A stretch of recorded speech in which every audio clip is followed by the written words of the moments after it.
कुंडा हांची आज death anniversary तांकां आदरांजली ओपपा खातीर म्हाज्या सयत आमचे मिनिस्टर बाब सुरेंद्र ढवळीकर, फ्रीडम फायटर्स असोसिएशनचे बाबदाद देसाय, CS बाकीचे एडमिनिस्ट्रेटिव्ह स्टाफ हाच्या आझाद मैदानाच्या पवित्र स्थानाचेर आमी आयिल्ले.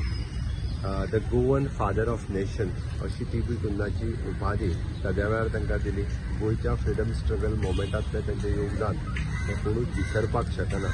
म्हणून सातत्यात नवीन जनरेशनाक म्हणजे गोंयचो फ्रीडम स्ट्रगल तो सदोदीत याद जावप हाजें गरजेचें आसा. आनी त्याच निमित्तान ह्या सगळ्या फ्रीडम फायटरांक आमी सातत्यात मागीर तो 19 डिसेंबर आसुनी किंवा बाकीचे सगळे दीस आसुनी देशाच्या फ्रीडम फायटरांच्या बरोबर गोंयच्याय फ्रीडम फायटरांक आमी सदोदीत याद आनी इतिहासात सदोदीत तांकां याद उरप हें गरजेचें आसा. आनी त्या निमित्तान सरकार अशा पद्दतीन हे आदरांजलीचे कार्यक्रम तांची स्मरणार्थ दवरपा खातीर सातत्यान दर वर्सा हे मनयता. हाज्याय फुडें अशाच पद्दतीन तांची सदोदीत याद करता.